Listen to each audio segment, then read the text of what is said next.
নমস্কাৰ, এটি নতুন ভিডিঅ'ৰ সৈতে মই কুলদীপ।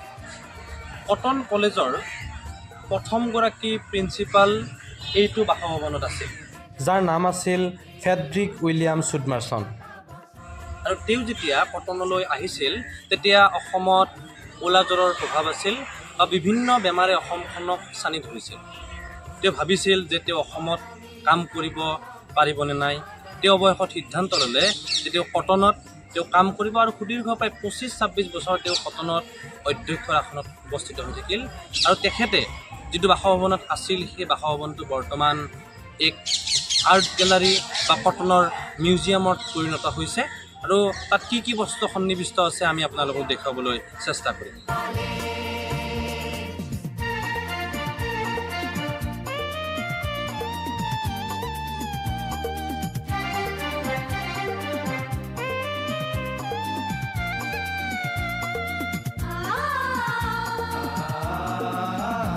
কটন বিশ্ববিদ্যালয়ৰ অসমীয়া বিভাগৰ উদ্যোগত এয়া কালচাৰেল মিউজিয়াম।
অসমীয়া বিভিন্ন কৃষ্টি সংস্কৃতিৰে সমৃদ্ধ হৈ পৰিছে কটন বিশ্ববিদ্যালয়ৰ অধ্যক্ষৰ বাসভৱন।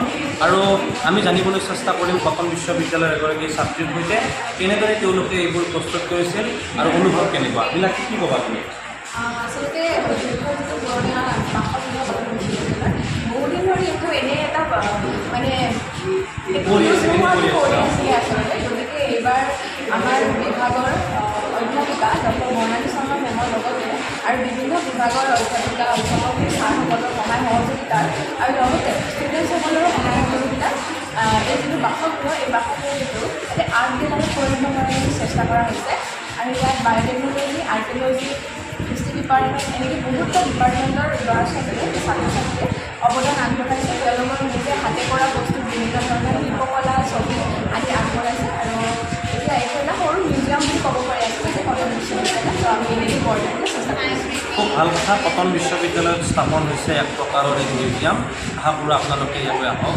অসমীয়া কৃষ্টি সংস্কৃতিৰ বিভিন্ন দিশ, প্ৰাচীন কটনৰ কথা ইত্যাদি ইত্যাদি বিভিন্ন চিত্ৰৰে সমৃদ্ধ হৈ পৰিছে কটন বিশ্ববিদ্যালয়ৰ আৰ্ট গেলাৰী।